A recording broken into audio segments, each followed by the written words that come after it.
guys, Romie here. Please like, comment, subscribe. This is my review for The Real Housewives of Atlanta, Season 10, Episode 19, The Reunion Part 1.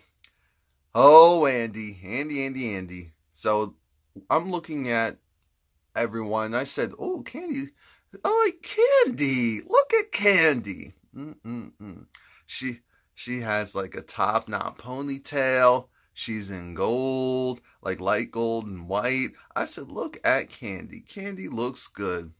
And I said, oh, Kenya's looking full. And when I say looking full, I mean, then she didn't have to tell me the news because I saw it. I said, Cynthia had that red dress. It looked good. I mean, what? Cynthia looked good. Newsflash, Cynthia looked good. That's a newsflash. I was hearing the words come out of my mouth like, of course this is Cynthia we're talking about.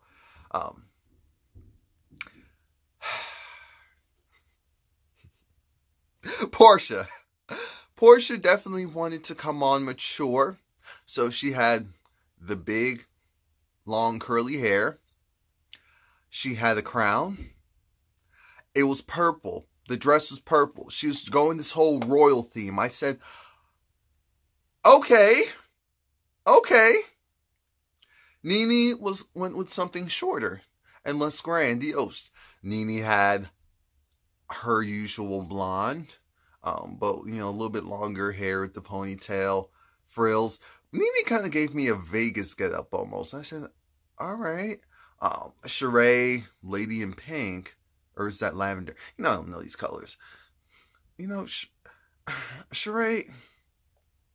See, Sheree always looks good from the shoulders up. And then we just say, you know what, bless your heart from everything else. Because the body is right. And she just always experiments with the looks. So we're thinking, why would Andy calling Nene elder leagues? And Nene almost looking at him like, and he said, wait a minute, that's what you call yourself. It's like, okay. But she knows that was a play on what was going on when they were trying to go and try me in Barcelona. Let's stop faking the funk here. But anyway, we have news. Kenya, do you have some news for us? Because it was like, oh, so you're trying to get pregnant. Well, actually what? Well, what? Yeah, it's happening what? What is? Okay, so Kenya is pregnant, so congratulations to Kenya. It's more so a situation where it's early, so she doesn't want to go and just throw out the party yet, because maybe she didn't get past the first trimester. Maybe that's what it is. So everyone's just like, oh, yay, congratulations, right? And she's like, yeah, right. I'm like, hello? This is important. We need to know how hard we're going to go at you on the reunion. That's what I was thinking. I don't know why they... I don't know why they... They're so wrong for this. They're so wrong for this. Andy wanted to go and show the many hairstyles, faces, and bodies of the ladies throughout these 10 years. So he showed a clip. He showed a clip of the ladies throughout the past 10 years. I looked at that like, Andy. I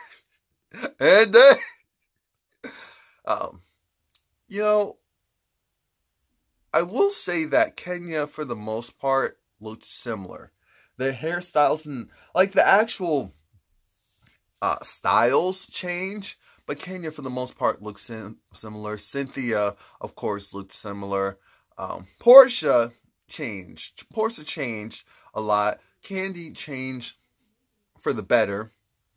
Because, originally we were like, Candy, you're a girl. But why are you putting on that wig? Why are you doing that? Why are you doing that? I understand you're artist and it's expressive, but you can be expressive and still just knock it out the park. You loaded. We know you got it in you. Stop playing with us. Sheree kind of did a regress. It was kind of weird. I said, wait a minute. Sheree visually, of course, looked good. That wasn't the issue. It was just like, I guess Sheree became more subdued with her just general looks, fashion-wise. And I said, oh yeah, I forgot that Sheree, used to have a little bit more fun with it. But Nene changed a lot. We already knew that. And I think I covered everyone, at least from the main cast. Now, apparently Sheree is saying she by Sheree because Annie said it as soon as the reunion began. He said it again about she by Sheree. She by Sheree is going to be making a comeback. No, she by Sheree apparently never went anywhere, but it's going to do activewear. I said, that's a couple of years too late. That would have been a great idea if you did that a couple of years ago. And so we're thinking, when? She said, oh, the summer, spring, summer, September. I said, that's fall. What are you talking? What? You mean summer, fall? Because there's no... I don't know. And then we get back to this whole Candy...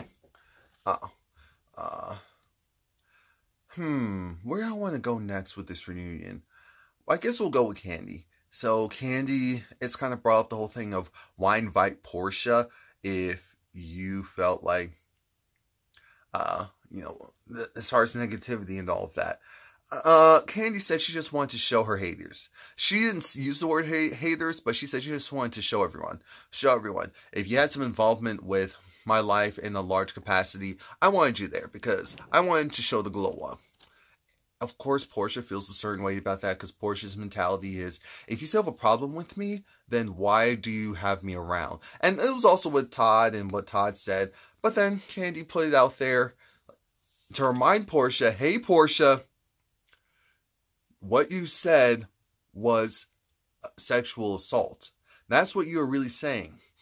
You didn't articulate it that way, but that's what you were really saying or alluding to. Sexual assault. And so, if people took that more seriously, that could have caused major problems. And when Candy said it like that, I kind of remembered, yeah, that is true. Because we didn't see it that way, we just saw it as words. But let's be very clear. Not everyone saw it as words. And there were some people that really were like, yeah, we can see Candy doing something like that. And even though they were saying it as a joke, it really isn't a joking matter. So I understand. Now I get it more why Candy... I always got it, and I always defended her on that front. But at one point I was like, okay, Candy, let's...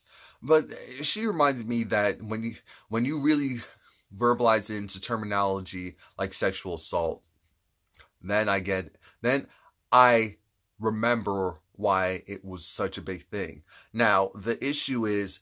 not if Portia apologized.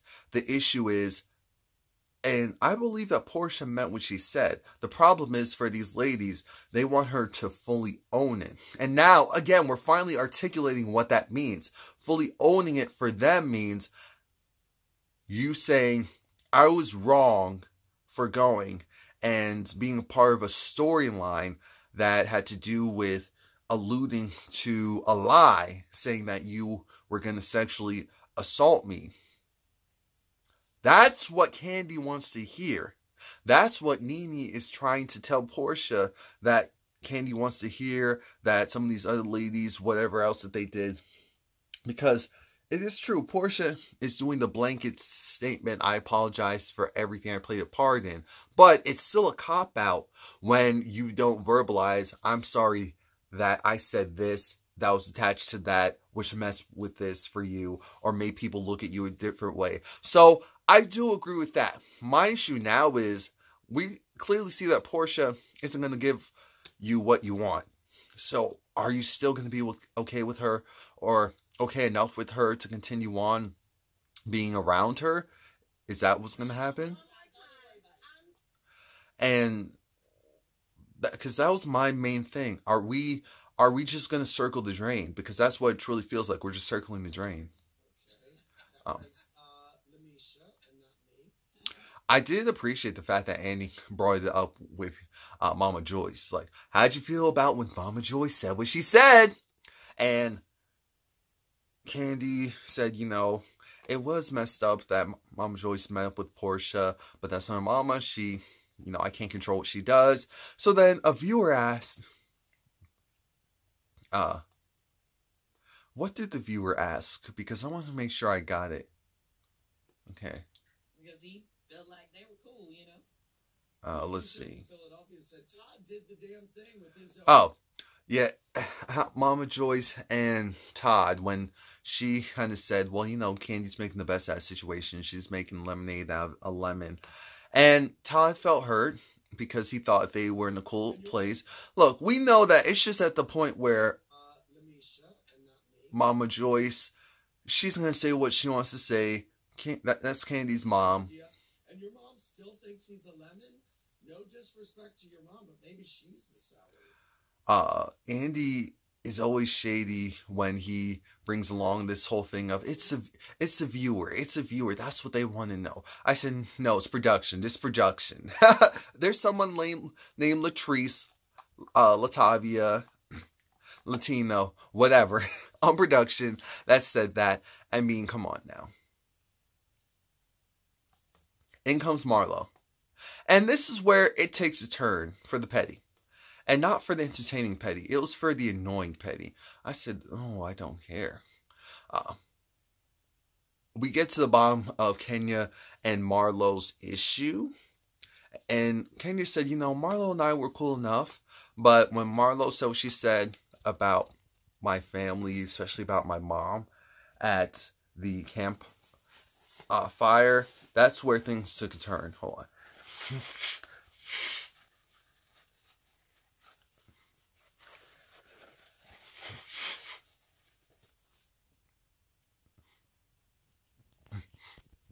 That's where things took a turn. Because for her, she feels like we're supposed to be cool enough to where, why would you go and attack me through my mom? Why would you do that even though you know that I've had issues? And you know what? She's right. Marlo always goes below the belt. That's what she does. So then, like I said, it got to the petty. It became very petty because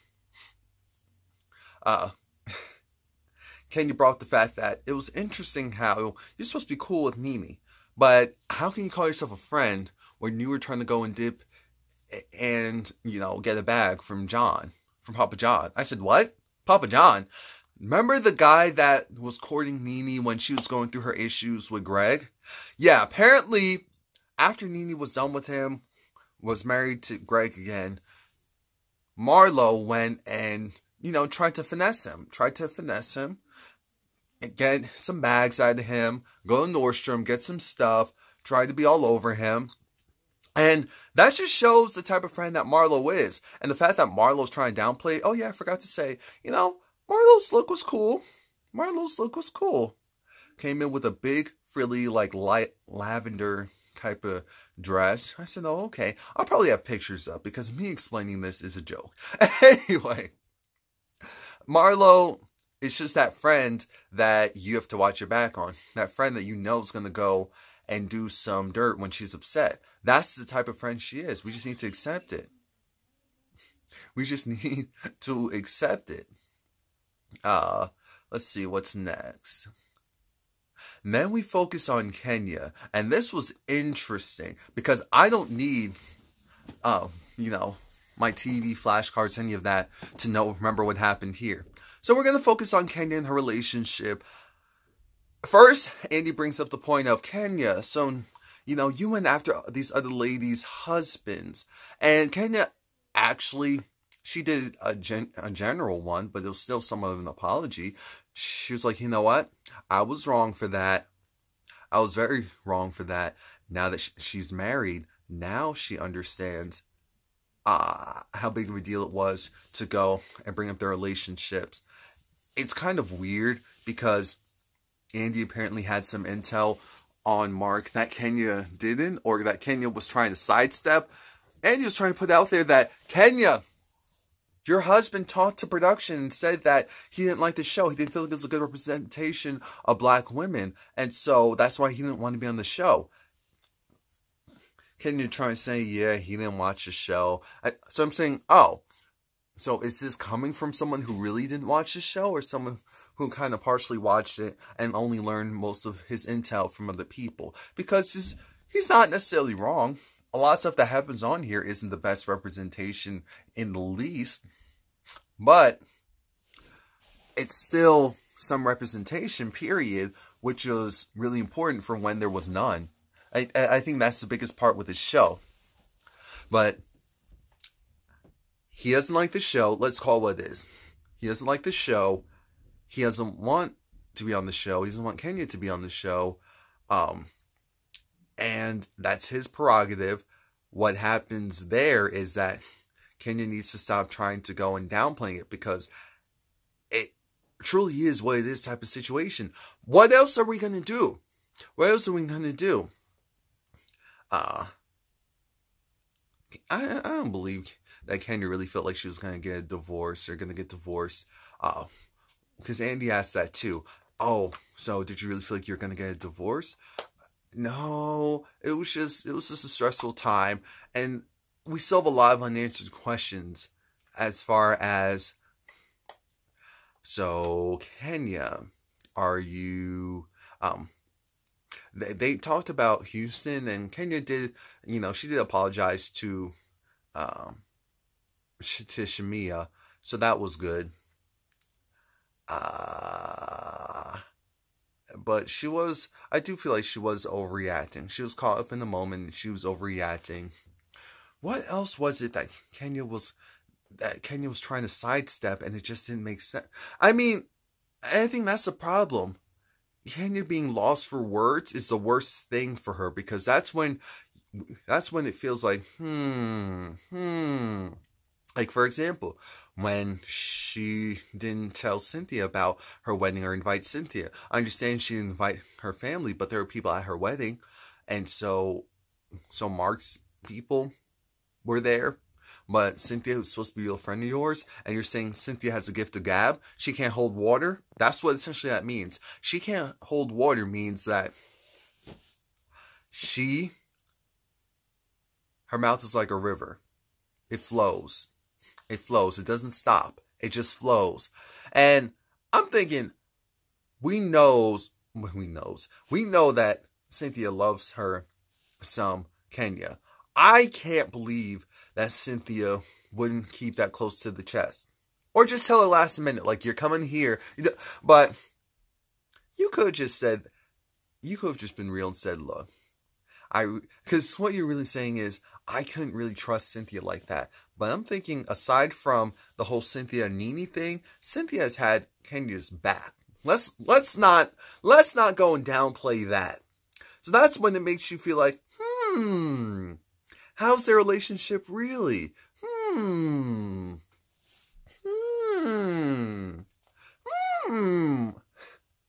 Cynthia was not feeling that, and I'm glad that she said when she said. But for a moment, I almost forgot that she was there, because Cynthia didn't really have anything petty going on this season, so she didn't have much to contribute initially. Except for look, she just looked good. And I fully accept that. I fully accept that. Yeah, but you can tell Andy was over it. Because Andy definitely wasn't letting Kenya sidestep any of this. Not letting her sidestep any of this. I'm glad Cynthia said, that was not cute what you did. And as far as like ignore me and just kind of rolling up the window on me, we're supposed to be friends for real. What was that about? And like I said, Kenya was having a moment.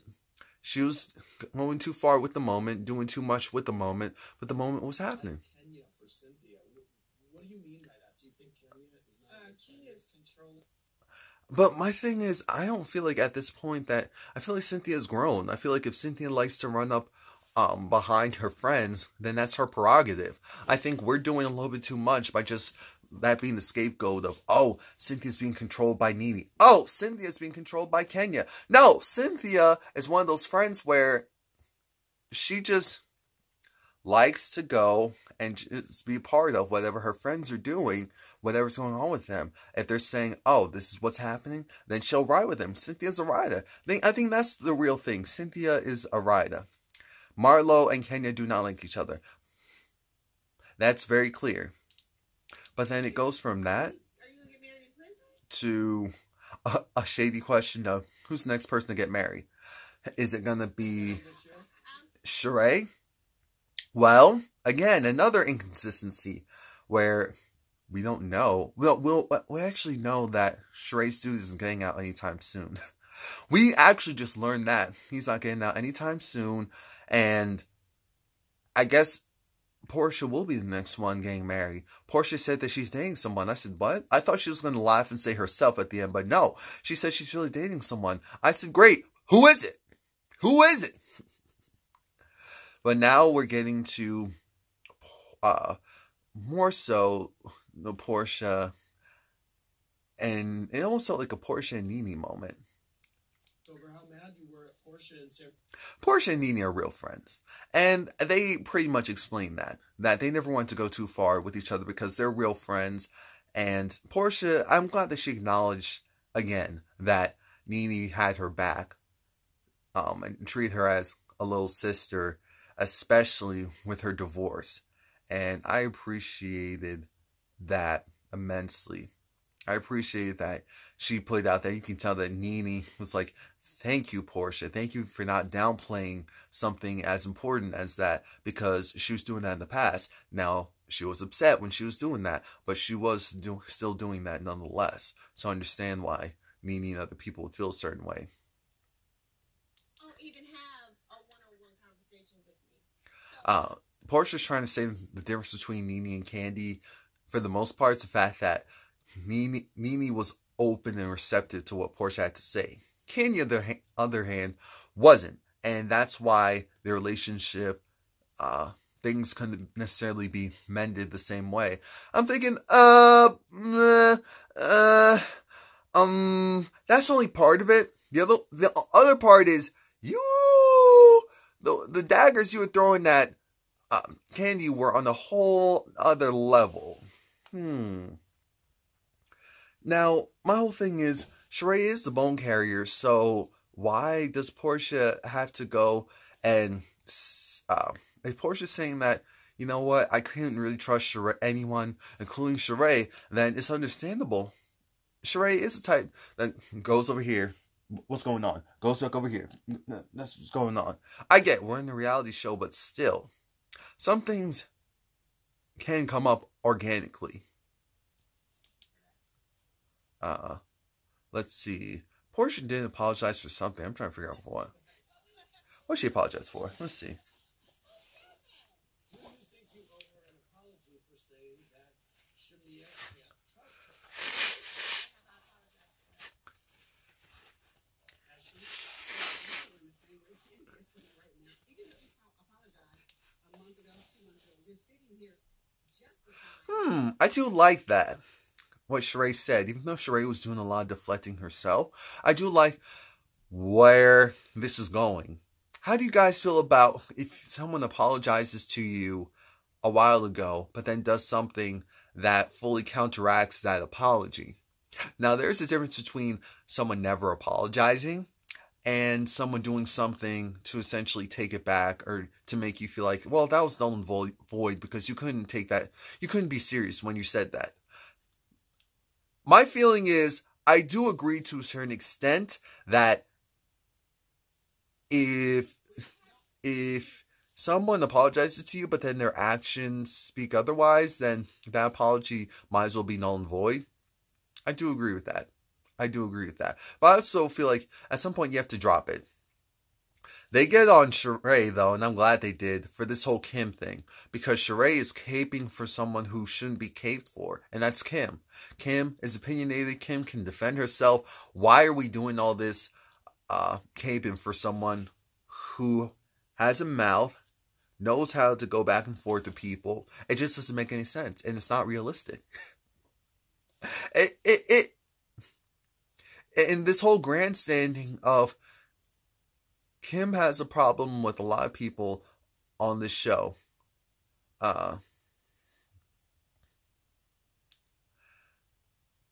Kim has done a lot.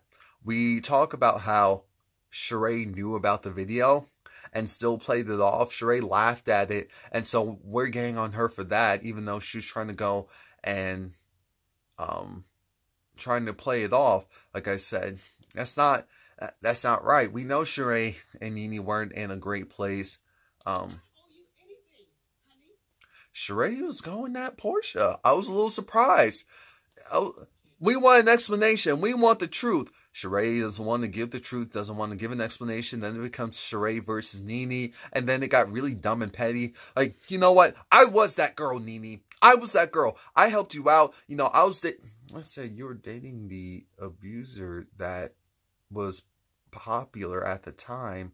And so he was able to afford you those things. And you passed it along to your friend. Why? My whole thing with that is, that's not a friend. Because now you're throwing it in my face like, I did all this stuff for you. I did all this stuff for you when you weren't that girl, when you weren't popping. These club events, this is and that's for you to go at me. I said, Sheree, that does not answer the question. What is really going on? Why can't you go and give a solid answer? That's the thing with Sheree, and Andy brought it up. You love to go and put the spotlight on everyone else, but when it comes to you, ooh, it's taboo. So that's it. Please like, comment, subscribe. Come back next week.